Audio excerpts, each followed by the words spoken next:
Everyone, welcome to the first lecture of Module 5 on secondary storage structures. Coming to the outline of this video, first we'll go through the overview of mass storage structure where we'll be studying regarding magnetic disk and magnetic tapes. Then various concepts of disk like its structure, disk attachment, various types of disk scheduling algorithm, and finally we'll go through disk and swap space management. First we'll go through magnetic disk. So magnetic disk provide the bulk of secondary storage for modern computer system. Now magnetic disk comprises of a number of platters.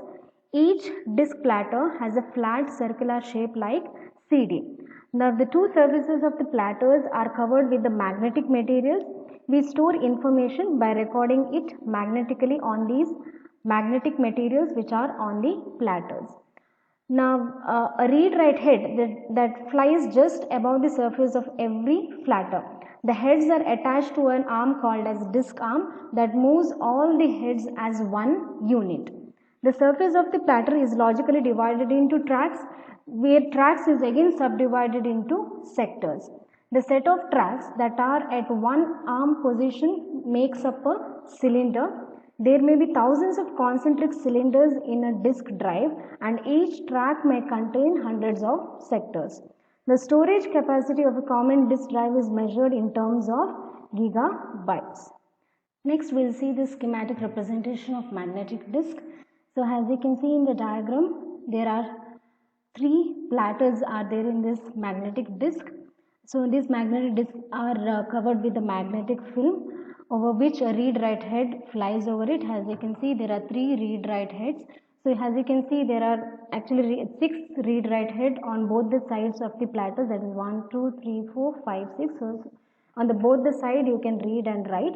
So again you can see the platters are divided into concentric circles called as tracks. So there can be n number of tracks in a platter. Again these track is divided into n number of sectors where logical information or data is being stored using a read-write head.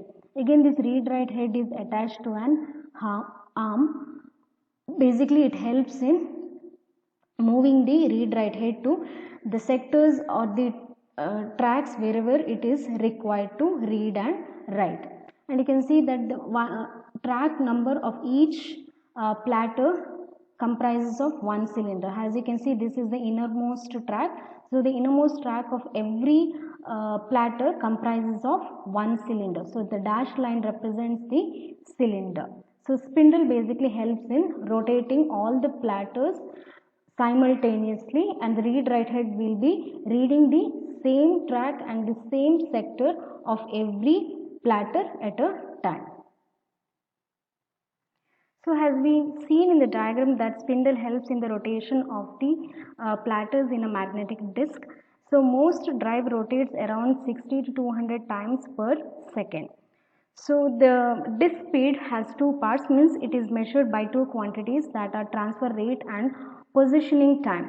So the transfer rate is the rate at which the data flows between the drive and the computer. The positioning time, sometimes called as the random access time, consists of the time to move the disk arm to the desired cylinder called the seek time, and the time for the desired sector to rotate the head called the rotational latency. So positioning time is calculated by seek time plus rotational latency, whereas speed is calculated by transfer rate plus positioning time. That is, I can say speed is nothing but transfer rate plus seek time plus rotational time. That is nothing but the speed of access of data is basically measured by how long it will take to move the read-write head to the desired track. So once we are into desired track, now that speed is nothing but our seek time. So once we are into the right track, then we should move a read-write head into the desired sector in that track. Now that is called as rotational latency. Okay, so together getting seek time and rotational time, if we add, we get the positioning time. Now we are in the correct sector and correct track.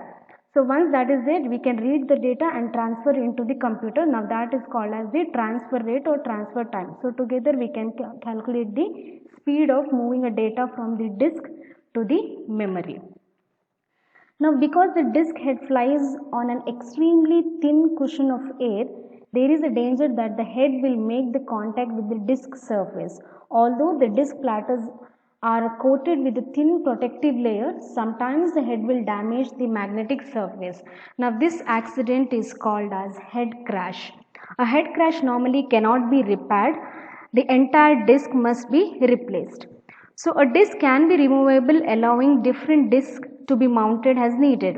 Now, the removable magnetic disks are generally consist of one platter and held in a plastic case to prevent damage while not in the disk drive. So magnetic disk basically comprises of n number of platters, whereas if you go for a removable disk, it comprises only one platter. As an example, I can give that a floppy disk. A floppy disk are an inexpensive removable magnetic disk that have a soft plastic case containing a flexible platter. The head of the floppy disk drive generally sits directly on the disk surface, so the drive is designed to rotate more slower than a hard disk drive to reduce the wear on the disk surface. So the storage capacity of a floppy disk, usually it will be 1.44 MB. Now, a disk drive is attached to a computer by a set of wires called an I/O bus. The data transfer on a bus are carried out by a special electronic processor called as the controllers. Now, the host controller is the controller at the computer end of the bus, and a disk controller is built into each disk drive. So, to perform a disk I/O operation, the computer places the command into a host controller, typically using a memory mapped I/O ports. The host controller then sends the command via messages to the disk controller, and the disk controller operates the disk drive hardware to carry out the command. The disk controller usually have a built-in cache. Data transfer at the disk drive happens between the cache and the disk surface, and the data transfer to the host occurs between the cache and the host controller. So next we'll go through magnetic tapes. So magnetic tapes was used as an early secondary storage medium. Although it is relatively permanent and can hold large quantities of data, its access time is slow compared with that of the main memory and the magnetic disk. Tapes are usually mainly for backup, for storage of infrequently used information, and as a medium for transferring information from one system to another. A tape is kept in a spool and is wound and rewound past a read-write head.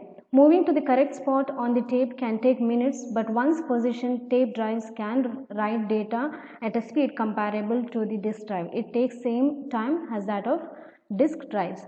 So tape capacities vary greatly depending on the particular kind of tape drive. Typically, they store from 20 GB to 200 GB of data. Next, we'll go through disk structure. So modern disk drives are addressed as large one-dimensional array of logical blocks, where the logical blocks is the smallest unit of transfer. That is, the smallest unit we transfer from a hard disk to the main memory is nothing but the logical block. Now, the size of the logical block is usually 512 bytes, although some disks have a different logical block size. It can be 1024 bytes. So, the one-dimensional array of logical blocks is mapped onto the sectors of the disk sequentially. That is, sector 0 is the first sector of the first track on the outermost cylinder. So, in a platter, the outermost cylinder holds the sector 0, and the sector numbers increases as it moves into the inner tracks. So, the mapping proceeds in order through that track, then through the rest of the tracks in that cylinder, then through the rest of the cylinders from the outermost to innermost track.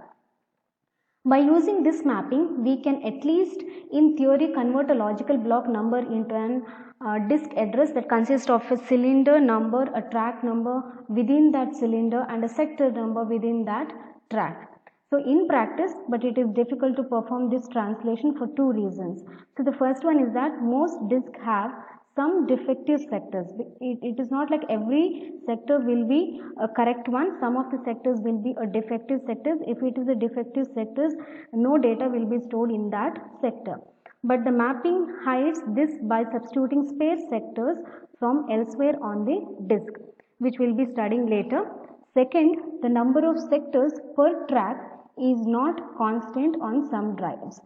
That means that the number of sectors in each track won't be the same number, it differs. Basically, the outer track will be having more sectors compared to inner tracks. So let's look more closely at the second reason. So on media that uses a constant linear velocity, the density of its bits per track is uniform. That is, the further a track is from the center of the disk, the greater its length, so more sector it can hold. As we move from outer zones to inner zone, the number of sectors per track decreases. The drive increases its rotational speed as the head moves from the outer to the inner track to keep the same rate of data moving under the head. Now this method is used usually in CD-ROM and DVD-ROM drives. So alternatively, the disk rotation speed can stay constant and the density of the bits decreases from inner track to the outer track to keep the data rate constant. Now this method is used in hard disk and is known as constant angular velocity. So the media that makes use of constant linear velocity, in that case the number of bits per track will be same. Either it might be an inner track or an outermost track, the number of bits per track will be same, but the rotational speed need to increase as the head moves from the outer track to the inner track. But when it comes to media which basically uses constant angular velocity, the number of bits per track varies. It means that the outer track will be having more bits compared to the inner track, but the rate of speed, rotational speed of the head is constant throughout the different tracks. So basically disk makes use of constant angular velocity. So next we'll go through disk and attachment, that is the various way how we can access a disk storage through a computer. So the computer accesses disk storage in two ways. First is the host attached storage via IO ports. Now this is common on small systems. So the next one is network attached storage via a remote host in a distributed file system. So first we'll go through host attached storage. Host attached storage is a storage accessed through local input-output ports. Now these ports use several technology. So the typical desktop PC uses an input-output bus architecture called as IDE, that is Integrated Drive Electronics, or ATA, that is Advanced Technology Attachment. Now this architecture supports a maximum of 2 devices per IO buses. It means that you can attach only 2 drives if you are using these two technologies, that is IDE and ATA. A newer and similar protocol that has simplified cabling is SATA, that is nothing but Serial Advanced Technology Attachment, which supports around 8 devices.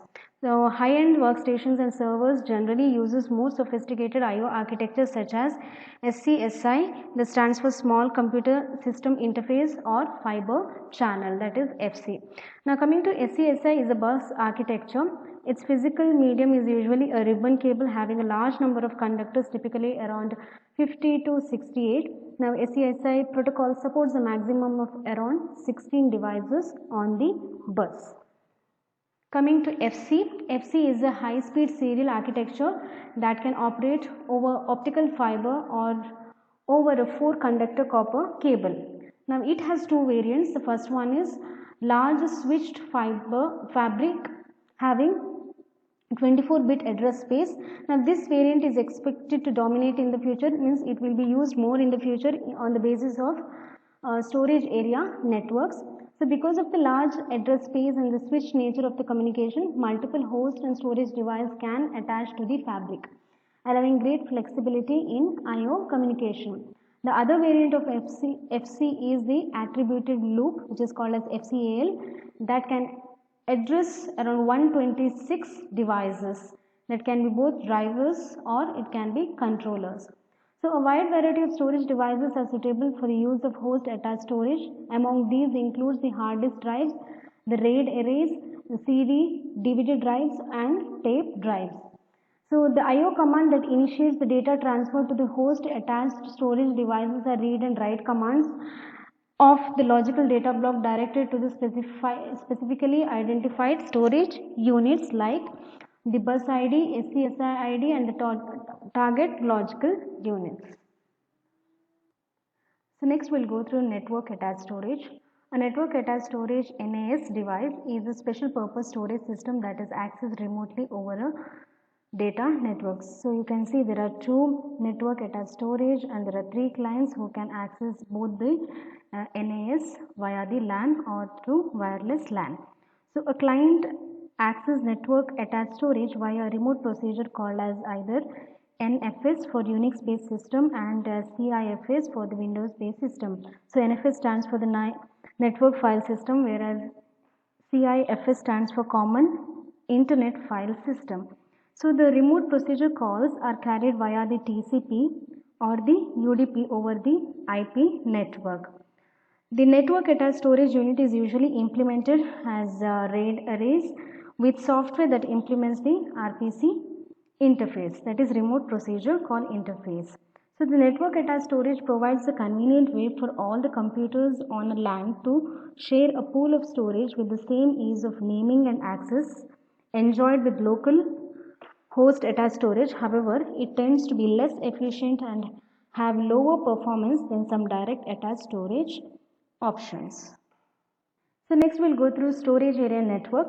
So one of the drawback of network attached storage system, that is NAS, is the storage IO operation consume bandwidth on the data network, so thereby increasing the latency of network communication. So this problem can be particularly acute, or it is more, in a large client server installation where the communication between the servers and the client competes for bandwidth with the communication among the servers and the storage devices. Now this can be overcome using the storage area network, that is SAN, which is a private network connecting servers and storage unit. So the power of a SAN lies in its flexibility. Multiple host and multiple storage arrays can attach to the same SAN and storage can be dynamically allocated to host. A SAN switch allows or it prohibits access between the host and the storage. The SAN makes it possible for clusters of servers to share the same storage and for storage arrays to include multiple direct host connections. So SANs typically have more ports and less expensive ports than storage arrays. So FC is the most common SAN interconnect we have now. So an emerging alternative is the special purpose bus architecture named InfiniBand, which provides hardware and software support for high-speed interconnection networks for servers and storage units. So next we'll go through disk scheduling. So one of the responsibilities of the operating system is to use the hardware efficiently. For the disk drive, meeting this responsibility entitles having fast access time and large bandwidth. So two necessary properties or features are the fast access time and the large disk bandwidth. So the access time has two major components. One is the seek time and the second one is rotational latency. We have already seen that. So the seek time is the time for the disk arm to move the head to the cylinder containing the desired sector, and the rotational latency is the additional time for the disk to rotate the desired sector to the disk head. Okay, the time taken to move to the desired cylinder is the seek time. The time taken to move to the desired sector in that cylinder is the rotational latency. Together gives us the access time. So the disk bandwidth is the total number of bytes transferred divided by the total time between the first request for the service and the completion of the last transfer. So we can improve both the access time and the bandwidth by scheduling the servicing of the disk IO operation in good order. So whenever a process needs input output to or from the disk, it issues a system call to the operating system. The request specifies several pieces of information like whether this operation is input or it is an output operation, what the disk address for the transfer is, what the memory address for the transfer is, what the number of sectors to be transferred. So if the desired disk drive and the controller are available, the request can be serviced immediately. If the drive or the controller is busy, any new request for service will be placed in the queue of pending request for that drive. For a multi-programming system with many processes, the disk queue may often have several pending requests. Thus, when one request is completed, the operating system chooses which pending request to service next. So how does the operating system makes this choice? So regarding this, we will be studying in our next slides. So next we'll go through the types of disk scheduling algorithms that we can use. So the first one is FCFS, which stands for first come first served. Next we have SSTF, that is shortest seek time first. Then we have scan scheduling algorithm. Next is CSCAN, which stands for circular scan.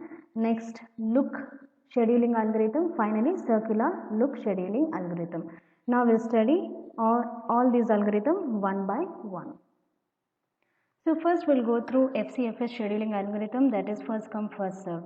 So the simplest form of this scheduling algorithm is the first come first serve algorithm. So service requests in the order they are received. So as and when the request comes, the service is provided in that order. So this algorithm is intrinsically fair, but it is generally does not provide the fastest service. So it is very easy to implement, but it does not provide the fastest service. So let us consider an example. So a disk queue with request of input output to the blocks on cylinder is given as here queue. So the first request is for the cylinder 98, then for 183, 37, 122, 14, 124, 65, 67. So these are the request, disk request. It might be either for either input or output. So these numbers represents the cylinder numbers. So the head is initially at cylinder 53. So this is how the working is shown. So basically we'll consider now a disk with 200 cylinders. So starting from 0 to 199. So initially the read write head is at the cylinder 53. So the next request is to move to the cylinder, or you can say track 98. So from 53 to 98. Next request is for 183. So from 98 to 183. Next from 183 to 37. So from 183 to 37. Then for 122. Then move to 122. Then the next request is 14. So move to 14. The next request is 124. So move to 124. The next request is 65. Finally 67.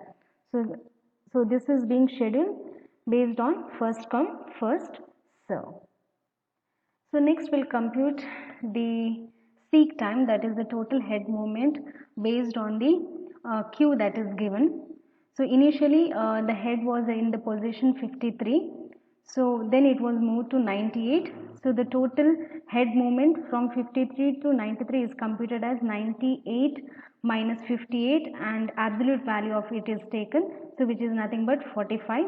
Next from position 98 to 183 it is moved. So the total head movement will be 183 minus 98, that is the absolute value is taken. So absolute value means we don't consider this sign, either it can be positive or negative, we consider it has a positive value. So it is 183 minus 98, we get 85. Then it is scheduled to cylinder 37. So it is 37 minus 183, we will get as 146.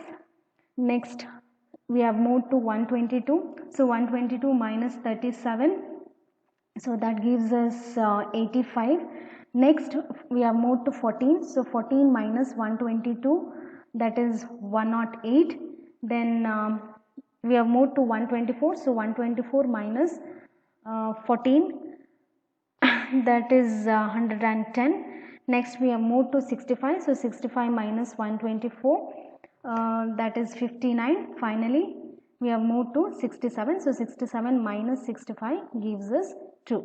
So add everything, so we'll get totally 640 cylinders. So the total seek time for the given queue, start with the starting position is 53, it takes around 640 cylinders.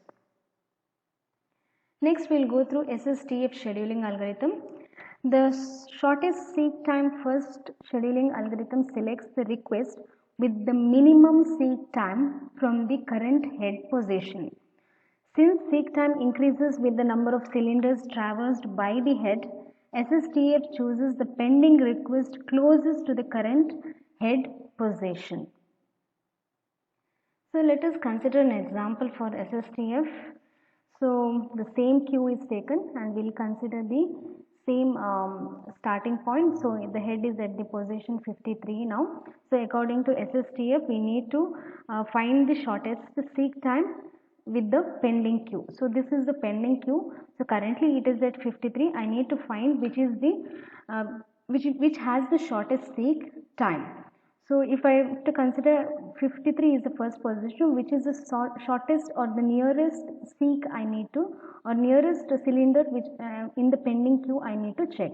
So the nearest, it can be either 37 or it can be 65.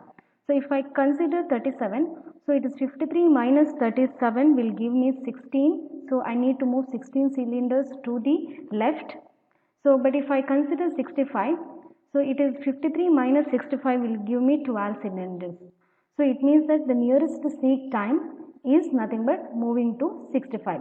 So initially we are moved from 53 to 65. Now taking 65 as the current position, so the nearest one, if I check the pending queue, is 67, which takes only 2 more cylinders.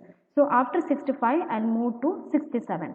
Now if I consider again 67, which is the nearest cylinder, okay, which I can move to. So after 67, I can go for 98, which is to the right, or I can go to 37, which is to the left. Now I have to check which is having the least one. So 67 minus 37 gives me 30 cylinders, whereas 67 minus 98 gives me 31 cylinders. So 1 cylinder more. So it is the seek time will be less if I move to 37. So from 67 I'll move to 37. So if the current position, head position is at cylinder 37, so which is the nearest? Obviously it will be 14. If I check the pending queue, so it moves to 14. So if I consider 14, which is the nearest one, I don't have any lower cylinder values. So obviously I have to go to the higher value, which is nothing but 98, because 37 is already done, 65 is already done, and 67 is already done. So left one is 98. So from 14 I'll move to 98. So the next nearest cylinder will be 98. After that 122. After 122, the nearest one in the pending queue is 124. After 124, it will be 138. So as you can see in the diagram, 122, 124 and 183.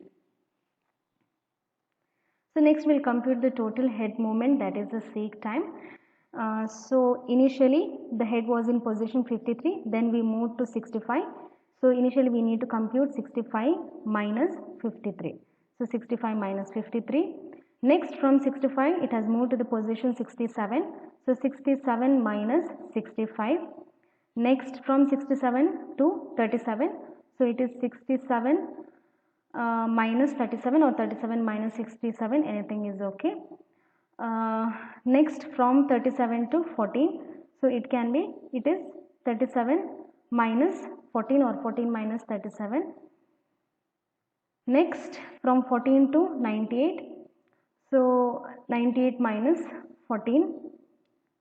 Next from 98 to 122, so 122 minus 98. Next from 122 to 124, so 124 minus 122. Finally from 124 to 183, so 183 minus 124.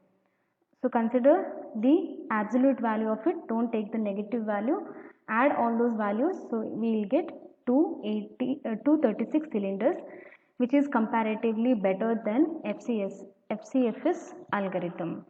So the disadvantage of SSTF algorithm is it might cause starvation of some of the requests. So if the some request which is at the extreme end of the given disk, then there might be chance that it might cause starvation, means the request might be delayed to get executed. So although the SSTF algorithm is a substantial improvement over the FCFS algorithm, but it is not an optimal one. So we'll see which is the optimal one. So next we'll go through scan scheduling. So in scan scheduling algorithm, the disk arm starts at one end of the disk and moves towards the other end. Servicing request as it reaches each cylinder until it gets to the other end of the disk. So at the other end, the direction of the head movement is reversed and the servicing continues. The head continuously scans back and forth across the disk. So the scan algorithm is sometimes called as the elevator algorithm, since the disk arm behaves just like an elevator in a building, first servicing all the requests going up and then reversing to service requests to the other way. So let us consider an example. So we'll consider the same queue now, and the head is at the position 53, that is cylinder number 53. So before we apply the scan algorithm, first we need to decide. So before we apply scan algorithm, we need to first decide which direction we want to move, whether to the starting position of the given disk or to the end position. So initially it is at 53, so let us take that we move to the starting position, that is to the left we want to move. So the next request we can service is, that is 37 if we take the queue, then the next request is 14, the next request is not at 0 actually, but we need to move to until we reach the end of the given disk. So the extreme ends are actually 0 and 199, so we need to go till the extremes. So once we reach at the one of the extreme, then we start scheduling the other request while moving to the other extreme. So after reaching 0, the next request will be 65, because already 14 is been scheduled, 37 is scheduled, so the next request will be 65. So the next request will be in the other direction will be 67, the next will be 98, next will be 122, then 124, and finally will be 183. So next, since requests are not there, it is not represented, but I need to move till 199, then again I need to start to move in the other direction. So in this way, the head will start at one position, it move to the other end, till the end it will move even though there is no request for either 0 or 199. Then it has to start moving to the other direction and see that any request is there for any particular cylinder. In this way, the scan scheduling algorithm works. So next we'll compute the seek time, that is the total head movement for the example I have taken before.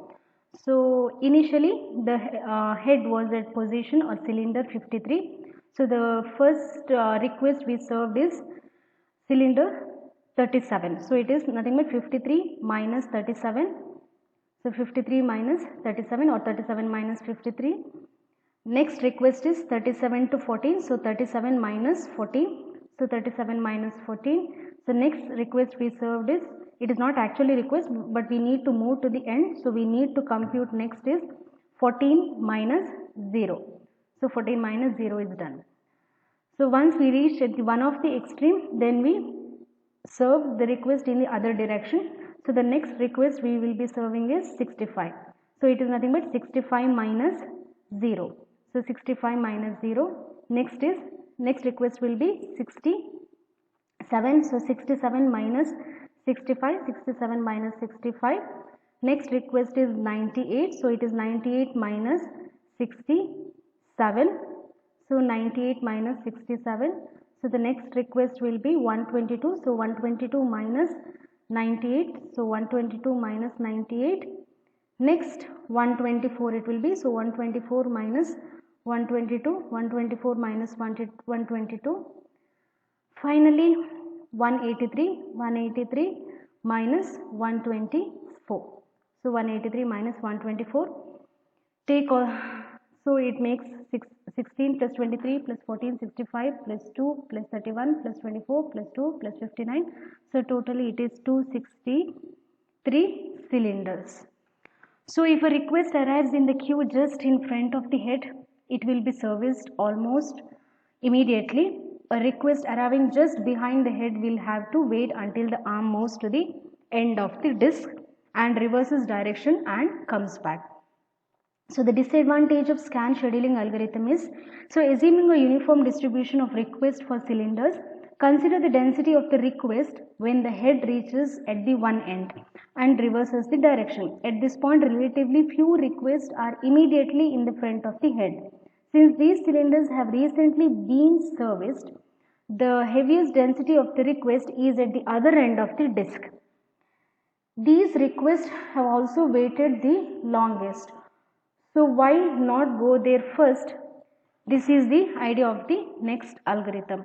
So the disadvantage is basically we can see it here itself. So when I started from 53 and moved to the other end, what happens? These requests are already served. So the next request, we can see next all requests are at the further end of the disk. So what happens? I need to, once I move to the one end of the disk, I need to move the halfway round without scheduling any of the disk request. Simply I have to move from one end to the middle of the other middle in the other direction, then I need to start servicing. So the density is more at the other end. You cannot find density over here, but the density starts once it reaches at the cylinder 65, then the requests are there. So in order to solve this problem, we'll go through the next algorithm, that is C-scan scheduling algorithm. Now coming to C-scan, which is called a circular scan, is one of the variant of scan which provides more uniform weight. So C-scan moves the head from one end of the disk to the other, servicing request along the way.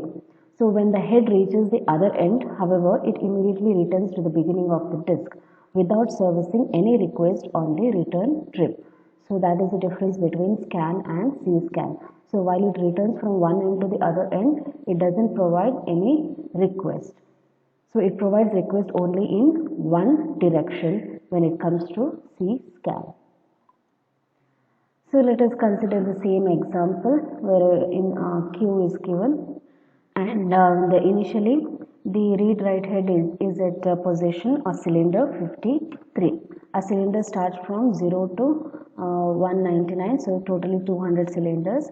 As we can see in C-scan, it provides scheduling only in one direction, that is from 0 to 199, but it doesn't provide service in the other direction. So initially it is at 53, so the next service it can provide after 53 is 65. So from 53 to 65, next will be 67, next will be 98, the next will be 122, next 124, next 183. After 183 it has to move till the end. That is, after 183 we don't have any service to be provided, but still it needs to move till 199. After 199 it is again moved back to the position to 0, but the arrow mark is not represented. So, but it need to move to 0. Again after 0, again it need to start servicing starting from 0 to 199. So after 0 we have one more service to be provided at 14, cylinder 14, and after 14 we need to provide at 37. So this is how it works. Now let us compute the total head movement or seek time. So initially the read write head was at the position 53, then it moved to 65, so it should be 65 minus 53. 65 minus 53, it is 12.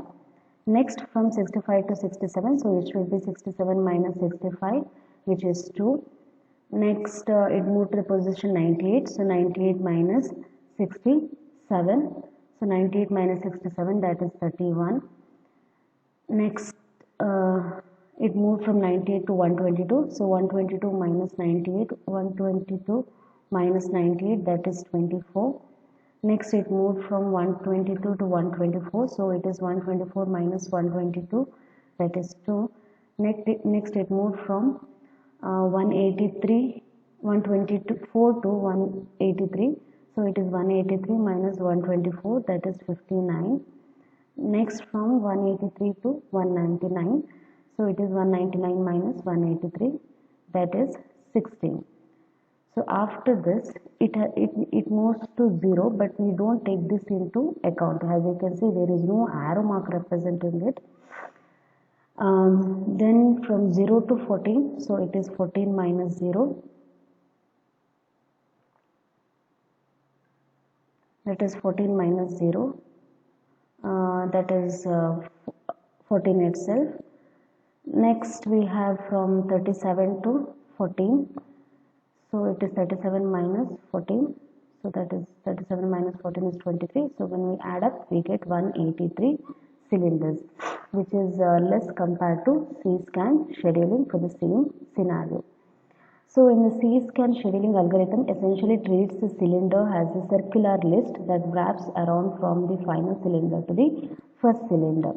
Since it is implemented as a circular list, and the final cylinder meets at the first cylinder, so we don't take into account this transition, that is from 199 to 0, because since it is implemented as a circular cube, there is immediately you can jump from 199 to 0 back, so we don't take that transition from the cylinder 199 to 0. So finally we'll go through look and see look scheduling. So both scan and C-scan move the disk arm across the full width of the disk. So in practice, neither algorithm is often implemented this way. More commonly, the arms goes only as far as the final request in each direction. Then it reverses the direction immediately without going all the way to the end of the disk. So the version of scan and C-scan that follows this pattern are called as look and see look scheduling, because they look for a request before continuing to move in the given direction. So the difference between the scan and look is that it provides service in both the direction as in case of scan, but it doesn't move till the extreme end of the cylinders. That is, it doesn't move if the request is not there for 0 and 199. It doesn't move till the end. It will only check which is the last highest or last lowest cylinders it need to look for. Similarly, in C-look, again C-look is one of the variation of C-scan. It scans only in one direction as in case of C-scan, but it doesn't move till the extreme end of the cylinders if the request is not there. So let us consider an example with the same queue, disk queue, and initially the start head. Read write head is at the position 53, cylinder number 53. So since this is an example for C-look, so it provides only service in one direction. So if I start from 53, the next service will be at 65, next at 67, next 98, 122, 124 and 183. Now after 183, there is no more service to be provided up till 199, so it doesn't move till 199. So that is the difference between C-look and C-scan. In C-scan, it moves up till the extreme end of the disk. So in this case, it doesn't move since there is no other service to be provided. Again, it need to go back and start providing from the starting if any service need to be provided. Again, it doesn't move till the extreme end of the given disk, that is 0. The next service in again from the starting will be 14, then it will be 37. So this is how C-look works. So next we'll see how the seek moment, seek time or total head moment is calculated. So initially it was at position 53. So then it moved to cylinder 65. So it is 65 minus 53. So that is 12. Next from 65 to 67. So 67 minus 65, that is 2. Next from 67 to 98. So 98 minus 67. So that is 31. Again from 98 to 122. So 122 minus 98, that is 24. Again 124 minus 122 is 2. Next 183 minus 124, that is 59. Next 37 minus 14, that is 37 minus 14, that is 23. So totally if we add up, we get 153 cylinders, which is comparatively less compared to C-scan scheduling algorithm. So next concept we'll go through is disk management. So the operating system is also responsible for several other aspects of disk management. They are the disk initialization, booting from disk, and next is bad block recovery. We'll go through one by one next. So first we'll go through disk formatting. A new magnetic disk is just a blank slate. It is just a platter of magnetic recording material. So before a disk can store data, it must be divided into sectors, and that the disk controller can basically read and write. So this process is called as low-level formatting or physical formatting. So low-level formatting fills the disk with a special data structure for each of the sector. The data structure for a sector typically consists of a header, a data area, and a trailer. Now data area will be usually of size 512 bytes. Now header and the trailer contains information used by the disk controller such as the sector number. That is usually the header, it contains the sector number, and trailer usually contains an error correcting code. So when the controller writes a sector of data during a normal input-output operation, the error correcting code is updated with the value calculated from all the bytes in the data area, that is the middle area. So when the sector is read, the ECC is recalculated and is compared with the stored value. If the stored value and the calculated numbers are different, this mismatch indicates that the data area of the sector has been corrupted and that the disk sector may be a bad sector. The ECC is an error correcting code because it contains enough information that if only a few bits of data has been corrupted, then the controller can identify which bits have been changed and can calculate what their correct values should be. It then reports a recoverable soft error. The controller automatically does the ECC processing whenever a sector is read or it is written. So most hard disks are low-level formatted at the factory as a part of the manufacturing process. To use a disk to hold files, the operating system still needs to record its own data structure on the disk, and it does so in two steps. The first step is the partition, the second is the logical formatting. So in the first step, the operating system partitions the disk into one or more groups of cylinders. So the operating system then can treat each partition as though it were a separate disk. For instance, one partition can hold the operating system executable code while the other can hold the user files. So the second step is the logical formatting. In this step, the operating system stores the initial file system data structure onto the disk. These data structure may include maps of free and allocated space and an initial empty directory. So to increase the efficiency, most file system groups blocks together into larger chunks, frequently called as clusters. So one or more blocks together, they form a chunk called as the clusters. So the disk input output is done via the blocks, but file system I/O is done via the cluster.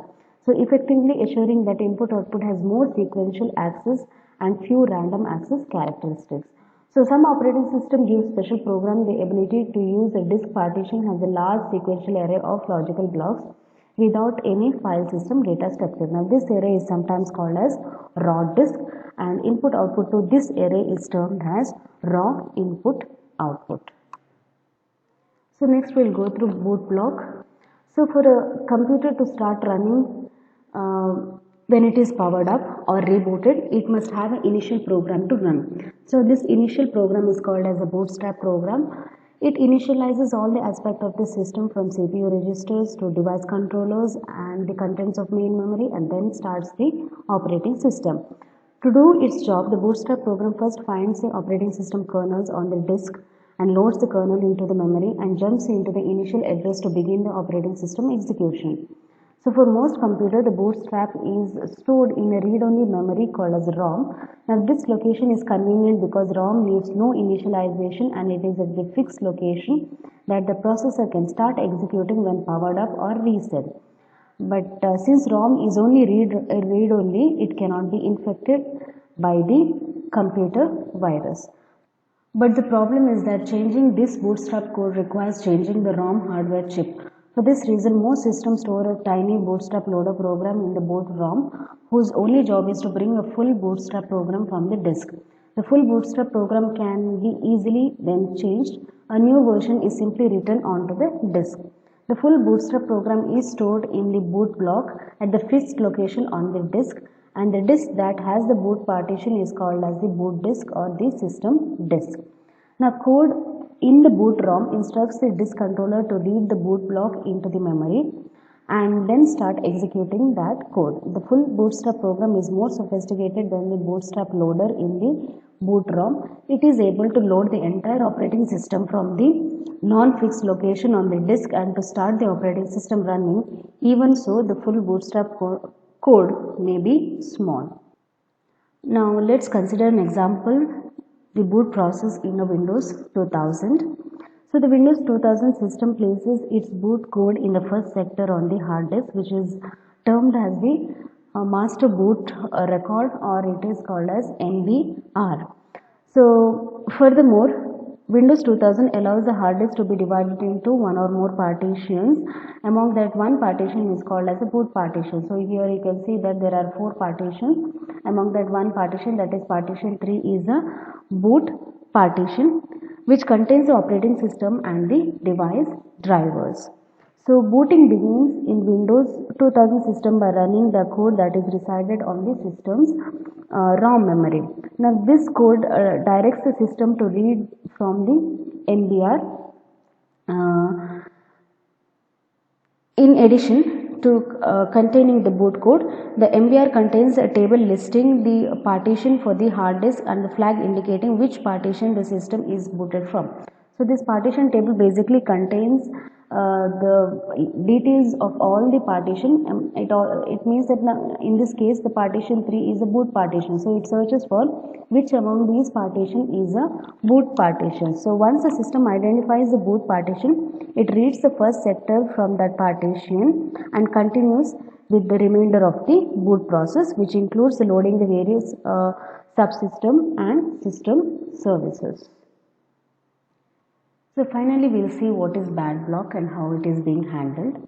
So because the disk have moving parts and small tolerances, they are prone to failure. Sometimes the failure is complete. In this case, the disk needs to be replaced and its contents restored from the backup media to the new disk. But more frequently, one or more sectors becomes defective. More disks even come from the factory with the bad blocks. So depending on the disk and the controller in use, these blocks are handled in varieties of ways. So on simple disks such as ID controllers, bad blocks are handled manually. But in more sophisticated disks such as SDSI disks used in high-end PCs and most workstations and servers are smarter about bad block recovery. The controller maintains a list of bad blocks on the disk. The list is initialized during the low-level formatting at the factory and it is updated over the life of the disk. So there is a list which basically specifies which are the bad blocks or bad sectors in your given disk initially during the formatting at the factory level itself. Now the low-level formatting also sets aside spare sectors not visible to the operating system. So at the low-level formatting itself, we will specify some of the spare sectors which is not visible to the operating system. Now the controller can be told to replace each of the bad sector logically with one of the spare sector. Now this scheme is known as the sector sparing or forwarding. Now such a redirection by the controller could invalidate any optimization by the operating system disk scheduling algorithm. For this reason, most disks are formatted to provide a few spare sectors in each cylinders and spare cylinders as well. So when a bad block is remapped, the controller uses a spare sector from the same cylinder if possible. Now, as an alternative to the sector sparing, some controller can be instructed to replace a bad block by sector slipping. So we'll see how sector slipping works. So suppose that the logical block 17 becomes defective and the first available spare sector is 202. Then sector slipping remaps all the sectors from 17 to 202. So moving them all down by one spot. That is, the sector 202 is copied into the spare. Then the sector 201 into 202 it is mapped. then 200 is mapped to 201, so it will go on until 18 is copied into sector 19. So slipping the sectors in this way frees up the space of sectors 18, so sector 17 can be mapped to it. So finally we'll go through the last topic, that is swap space management. So swap space management is another low-level task of operating system. The virtual memory uses disk space as an extension of actually main memory. Since disk access is much slower than the memory access, using swap space significantly decreases system performance. So the main goal for the design and implementation of swap space is to provide the best throughput for the virtual memory system. So in this section, we discuss how this swap space is used and where swap space is allocated on the disk and how swap space is managed. So the swap space is used in various ways by different operating systems depending on the memory management algorithms they use. For instance, a system that implements swapping may use swap space to hold an entire process image including the code section and the data section. So paging system may simply store the pages that have been pushed out of the main memory. So that the amount of swap space needed all a system can therefore vary depending on the amount of physical memory, the amount of virtual memory it is backing, and the way in which the virtual memory is used. So it can range from few megabytes of disk space to few gigabytes. So note that it may be safer to overestimate than to underestimate the amount of swap space required, because if the system runs out of swap space, it may be forced to abort the process or may go for a crash condition. So overestimation wastes disk space that could otherwise be used for file storage, but it does not harm the system. So some systems recommend the amount to be set aside for swap space. So some operating systems including Linux allow the use of multiple swap spaces. Now these swap spaces are usually put on a separate disk so that the load placed on the input-output system by paging or swapping can be spread over the system input-output devices. So next we will go through swap space location. So that is to decide where to keep the swap space in a disk. So a swap space can reside in one or two places. So it can be carved out of the normal file system, or it can be a separate disk partition. So if the swap space is simply a large file within the file system, then the normal file system routines can be used to create it, to name it, to allocate its space. Now this approach, though seems to be easy to implement, it is inefficient. Navigating the directory structure and the disk allocation data structure takes time, and extra disk access is needed. So external fragmentation can greatly increase swapping times by forcing multiple seeks during reading and writing of the process image. So we can improve performance by caching the block location information in physical memory and by using the special tools to allocate physically contiguous blocks from the swap file. But the cost of traversing the file system data structure still remains. So alternatively, swap space can be created in a separate raw partition as no file system or directory structure is placed in this space. Rather, a separate swap space storage manager is used to allocate and deallocate the blocks from the raw partition. Now, this manager uses the algorithm optimized for speed rather than for storage efficiency, because swap space is accessed much more frequently than the file system. Now, the internal fragmentation may increase, but this trade-off is acceptable because the life of the data in the swap. Because the life of the data in the swap space generally is much shorter than that of files in the file system. The swap space is reinitialized at the boot time, so any fragmentation is short-lived. Now, this approach creates a fixed amount of swap space during disk partition. So adding more swap space requires repartitioning the disk or adding another swap space elsewhere. So some operating systems are flexible and can swap both in raw partitions and in file system spaces. So this is the end of the first chapter of the module 5. So thank you for watching this video.